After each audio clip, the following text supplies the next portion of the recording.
Number 6, text messaging. There was a time when every text you sent and received cost money. In the early 2000s, a typical phone plan came with 500 voice minutes and 300 text messages per month. Go over that limit, and each extra text was charged between 10 and 20 cents. Imagine opening your monthly bill and seeing an extra $20 tacked on because you went over your limit by 100 texts. Which sounds ridiculous because today, the standard across almost every carrier is unlimited. To put the 20 cents per text thing into perspective, a single minute of a phone call transmits the same amount of data as 600 text messages. At 20 cents per text, those 600 messages would have cost you $120. And yet by 2008, every major US carrier had doubled the per text rate from 10 to 20 cents in what a US Senate subcommittee publicly flagged as suspiciously coordinated price fixing. The carriers had built a very comfortable revenue machine charging people for their own conversations, and it worked great. Right up until Apple launched iMessage and WhatsApp had already been pulling users since 2009, both sent messages over the internet instead of through the carrier's network, which made the per text charge completely irrelevant. Carriers and providers surrendered and started pushing unlimited texting plans. And today, texting is free across every major messaging app, so an entire generation has grown up without ever having to worry about text limits. Number 5. Classified ads. Before the internet, if you wanted to sell your old couch, find a roommate, sell a house, or advertise a job, you had one real option. You called your local newspaper, described your listing to a person on the phone, and paid them to print it in tiny font alongside 100 other listings. And depending on its size and placement, an ad in a major newspaper could cost up to $1,000 for a single week.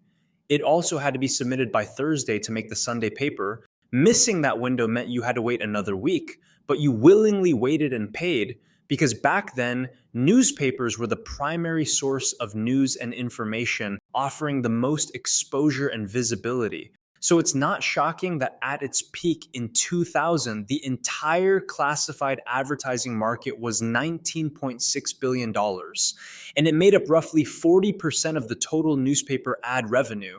This wasn't a side business. It was the financial engine keeping newspaper businesses alive. But this all began to change in 1995 when Craig Newmark built a simple website for his friends listing local events and free stuff.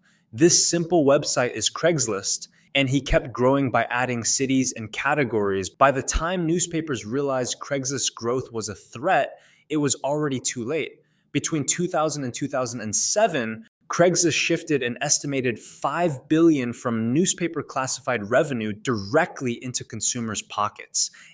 Every listing that used to cost money became free to post and free to browse. And today, you have a surplus of options like eBay, Facebook Marketplace, Indeed, and many more that offer the service completely free. What a time to be alive. Number 4, photography. Think about the last photos you took. You take out your smartphone, snap several versions, review to decide which ones to keep, and delete the rest. That's pretty much the standard norm for how photos work now. But if you're old like me, there was a time when every single photograph you took was money spent before you'd even see the results. In the 1990s, a roll of 36 exposure film plus the cost of having it developed and printed cost about $20. And the thing is, you handed that money over before knowing if a single shot had come out well. You pressed the shutter and hoped for the best, then paid to develop the film a week later to find out. Families on vacation would burn through multiple rolls over a 2-week trip and then wait another week after getting home to discover their thumb was covering half the Grand Canyon photos. When digital cameras dropped in price through the early 2000s and smartphones put a camera in everyone's pocket by 2007, that whole cost structure just collapsed. No film, no development, no waiting, and no wasted prints. You could take 1,000 photos, delete the bad ones, and store them all for free. Now, the only thing we have to worry about is storage. Number 3, long-distance phone calls. In post-war America, Calling someone in another state or country wasn't something you did casually. A cross-country domestic call from Boston to San Francisco can cost up to $2 per minute, and an international call from the United States to London cost $4 per minute. It was considered a luxury, so people budgeted for it, scheduled it, and saved it for important news or emergencies. I still remember my mom getting prepaid international phone cards from the store to subsidize the calls to my grandparents.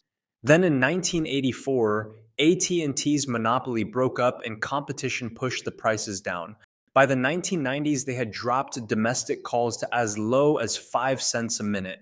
Then Skype launched in 2003 and routed calls over the internet at no cost, which essentially made the whole concept of long distance irrelevant. FaceTime was released in 2010. WhatsApp added free voice calling in 2015. Discord launched in 2015 that combines both voice and video calls. And today, a call to someone, regardless of where you are in the world, costs essentially nothing as long as you have internet. Number 2, stock trading. It's not that long ago that buying a single stock meant going through a broker and paying them a commission for the privilege of being allowed to invest. These weren't small fees. Well into the 1990s, full-service brokers like Merrill Lynch were charging $50 or more per transaction, and even during the early days of online trading, discount brokers still charged $7 to $10 per trade. So if you wanted to buy $100 worth of stock and then sell it, you'll essentially be down $20 to fees, which means you need a 20% gain in your stocks just to break even. Then in 2013, Robinhood launched promising zero commission trading.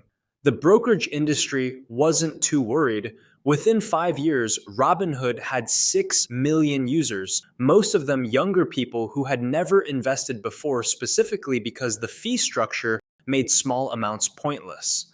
In October 2019, Charles Schwab, the largest brokerage in the United States, dropped its commissions to zero.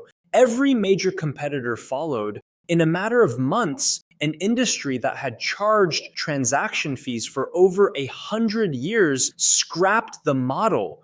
Buying and selling stocks is now free, which is both incredibly empowering and dangerous.